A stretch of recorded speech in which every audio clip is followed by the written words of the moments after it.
ఇప్పుడు మీరు లక్కీ చెంగల్పట్టి శాంతారాం మీరు ధ్యానం చేసుకుంటారు. చెంగల్పట్టి శాంతారాం ఎవరు?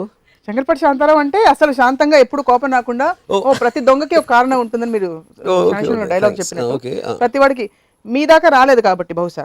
ఇప్పుడు ఫర్ ఎగ్జాంపుల్ టేక్ నిర్భయ అమ్మాయి దారుణంగా ఒక గ్యాంగ్ రేప్ అయింది బస్ లో. Whole nation was angry whether it was herd mentality or not. At least her parents were angry, really. Correct. You agree? Yeah, even the nation was. మరి ములాయం సింగ్ అన్నట్టు rape చేయడం మనుషుల తత్వం కదా అని ఊరుకుంటారా? ఇప్పుడు ఫస్ట్ ఆఫ్ ఆల్ ఎవరైతే కోపం వచ్చిందో అది you give a very good example. అది నరికేయాలి, మొక్కలు చేశారు, ఇది చేయాలి అది చేయాలి అని కై నరిశారు అందరూ. తర్వాత ఏమైంది, అయిపోయిన తర్వాత కేసు అయిపోయిన తర్వాత ఆడికి మంచి రూమ్ ఇచ్చి ఒక ఓన్ ఫ్యాను టీవీ సెట్ ఇచ్చి కూర్చోబెట్టారండి ఎవడైతే మ్యాక్సిమం చేశాడు. So called juvenile.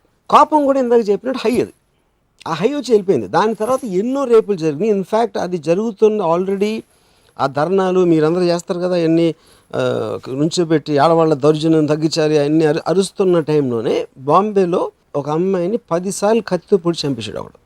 అదేమో ఇంత ఉంది న్యూస్. ఎందుకు అది స్పాట్లైట్లోకి రాలేదు. ఈ సినిమా హిట్ అయింది, ఆ సినిమా హిట్ అవ్వలేదు, కానీ జరిగింది ఒకటే కంటెంట్ అక్కడ. సో కోపం అనేది ఎప్పుడు కన్స్ట్రక్ట్గా వచ్చేది, ఎప్పుడు చేస్తుంది అది. నేను అప్పుడు ఒక ఇది ఇచ్చాను, ఒకళ్ళు కూర్చుని కోపం లేకుండా ఎందుకు చేసావు నువ్వు అంటే నువ్వు పట్టుబడవని అనుకుంటున్నావా, లేకపోతే నీకు తెలియదా ఈ లా ఉందని, లేకపోతే నీకు ఏదన్నా ఇది ఉందా, నువ్వు అసలు రేపుకి ఎన్ని ఏళ్ళు తెలుసా, అన్ని ఏళ్ళు అయితే పర్వాలేదు అనుకున్నావా, ఒకవేళ చచ్చిపోతారని తెలిస్తే నువ్వు చేసేవాడు కాదు. ఇలాంటి ఒక సైకలాజికల్ అనాలిసిస్ చేసినప్పుడు మీకు ఒక కాజ్ దొరుకుతుంది అక్కడ. That is how most developed countries do. So కోపం ఇక్కడ మనం కై అరిసేసి తర్వాత మళ్ళీ అదే రేట్లో రేపులు జరుగుతున్నా మళ్ళీ అది మర్చిపోయారు. ఎందుకంటే అది కొత్త సినిమా కావాలి. ఇప్పుడు అదే టైప్ సినిమాలు వస్తే మనకి ఎంటర్టైన్మెంట్ రావట్లేదు కాబట్టి Nirbhaya is the last picture in that genre. But why can't you do that analysis? Why do think that's not happening? Bombay అదే అంటున్నా, because they don't mean it. కోపం అనేది కన్సెప్ట్ థింగ్ చేయదు. I want to see a televised interview of the rapist with the psychiatrist evaluating them. That is when I will actually come to know why they did it. Yeah, you want to justify? I mean, at least I will justify kadu. I want to eliminate them, but I want to eliminate the thought. I want that message to be sent to people. Ippudu rape చేసోడు ఎవడైనా కూడా ఇప్పుడు ఎంత 5 ఏళ్ళు అయితే చేసేద్దామా, 10 ఏళ్ళు అయితే కొంచెం ఆలోచిద్దాం, 14 ఏళ్ళు అయితే చేయొద్దని ఎవ్వడు అనుకోడు. ఆడప్పుడు 5 కంట్రోల్ అన్న చేసుకోలేడు, లేకపోతే పట్టుబడం అనుకుంటాడు. Only these to any criminal, not even a rapist.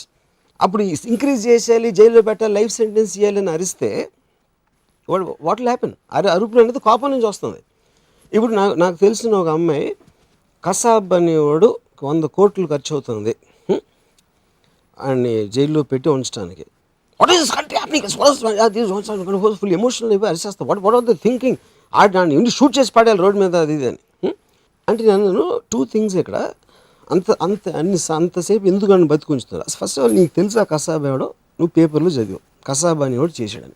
కోర్టులో ఛార్జ్ షీట్ ఫైల్ చేశాక వీడు కసాబా కాదా అని ముందు నిర్ధారణ చేసుకుని జడ్జు దాని తర్వాత ఒక సేఫ్ ప్రొసీజర్లో పెట్టారండి జైల్లో. 100 కోట్లు ఎవడో నువ్వు పేపర్లో రాశాడు. 100 కోట్లు ఏంటి? ఆడి సెల్కి do think they put some బంగారు గోడలు పెట్టారా, డైమండ్ స్టార్టెడ్ బాత్రూమ్ పెట్టారు అడిగి. 100 కోట్లు ఎందుకు అవుతుంది అది అడిగా అడగలేదు.